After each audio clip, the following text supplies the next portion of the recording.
Bridges collapsing all over the nation. You've seen on television, railroad bridges collapsing. Bidenomics, we're turning this around. We're supporting targeted investments. We're strengthening America's economic security, our national security, our energy security, and our climate security. I designed and we signed a bipartisan infrastructure law. It's already announced, and I heard some of the speakers before touting some of it. It's already announced 35,000 projects across the country. Think of it this way. At least I didn't. Too many people that were working, or the working people were making too much money. I thought that was not the best answer to how to get it down. Now, one reason we've seen inflation fall by 2/3 without losing jobs is corporate profits are coming back down to earth. The excesses are being eliminated by the corporations. We have more to do, but inflation is now the lowest point it's been in 2 years. When the Inflation Reduction Act was passed a year ago today. Now they're getting ready to pass it, and the lawmakers in the House are ready to move to vote on a stopgap spending bill and to prevent a government shutdown. But states have been actually talking about tax cutting sprees, and now a proposed Pennsylvania tax break could result in big tax cuts. If the tax breaks happen, this will not be good. It's fueled by surging revenues. States have been slashing taxes for individuals and businesses for the past 3 years. But tax cuts are expected to come to an end in some states in the fiscal year. Some 25 states have cut individual income tax rates since 2021. And the lawmakers in many states have been approving tax cuts aiming to help residents financially. New property and rent relief rebate checks are going to be sent out, and these payments are worth billions of dollars and will equal hundreds of dollars for many people. It's fueled by surging revenues. States have been slashing tax for individuals and businesses for the past 3 years. But tax cuts are expected to come to an end in some states in the fiscal year. Some 25 states have cut individual income tax rates since 2021. It includes 22 states that reduced their top marginal rates. In 2023 alone, at least 8 states approved rate reductions. And Arkansas is trimming its top individual income tax rate to 4.7% after reducing it from 5.5%. Aside from individual income tax cuts, states have proposed rebate checks for their residents. Last year, 17 states issued inflation relief payments as well. And now, if you're a Massachusetts resident, income tax refunds were available to you if you paid personal income taxes and filed your return by October 17. If you file your state return by October 17, you should be able to get your stimulus check back. Nearly $100 million in rebates will be sent out to residents across the Commonwealth of Pennsylvania.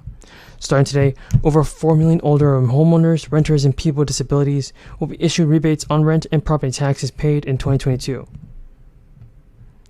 17%. It has put 3.7 million children below the poverty line.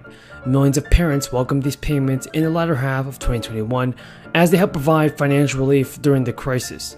This year, with inflation on the rise and a possible recession looming, several states are now planning to send families more money to lessen the impact. There's a new Republican Senate proposal that would send up to $350 per child and includes a work requirement.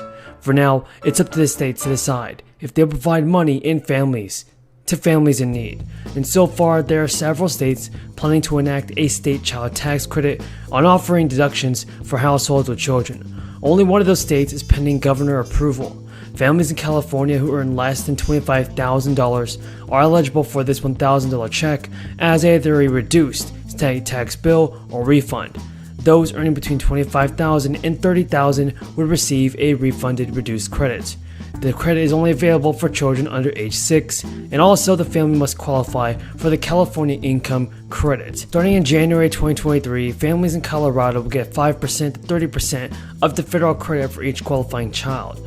The credit is only available for children under age 6. There is a deadline today that is for Connecticut families to sign up for a state tax rebate, worth around $250 per child.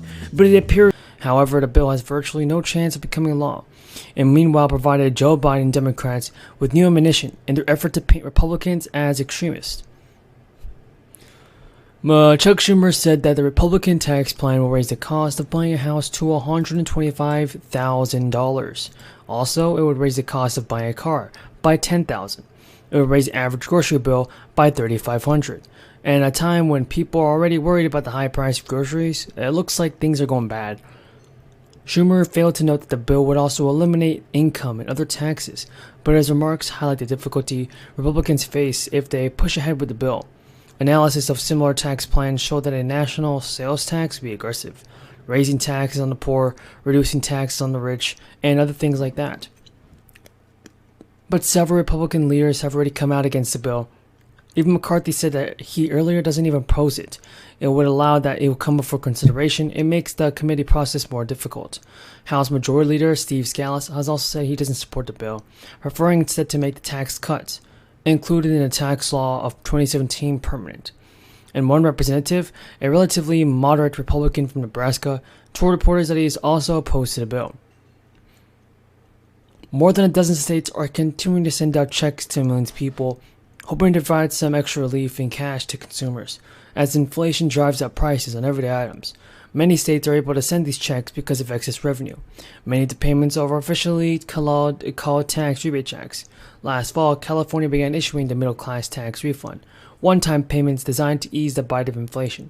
And as of January, more than 16 million direct deposits and debit cards were issued, but as many as 1 million people eligible residents have yet to receive. Happy Tuesday everybody, and hope everyone's having a great day so far. So in this video, let's go over the latest news surrounding a fourth stimulus check and a $200 increase in your Social Security benefits. By the way everybody, if you believe that the Social Security benefits must be increased by $200 a month, then let's get this video to 1,000 likes.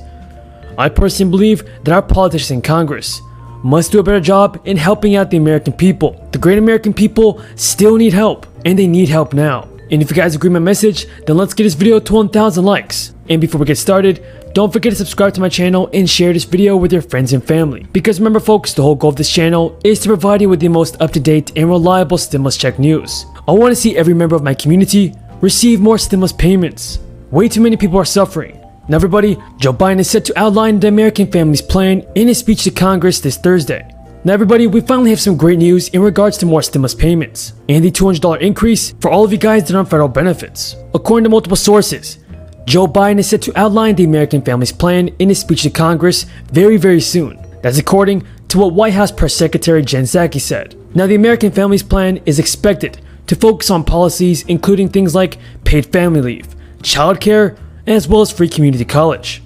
In addition everybody, the Biden administration is reportedly teeing up another massive economic spending package that will help millions of families across the country. Now Joe Biden did already release the American Jobs Plan, which is a $2.25 trillion tax and spending initiative that would make investments in the nation's roads and bridges, as well as water systems, green energy, hospitals, and elder care. Also folks, the newest measure is expected to call for roughly $1 trillion in new spending and about $500 billion in tax credits.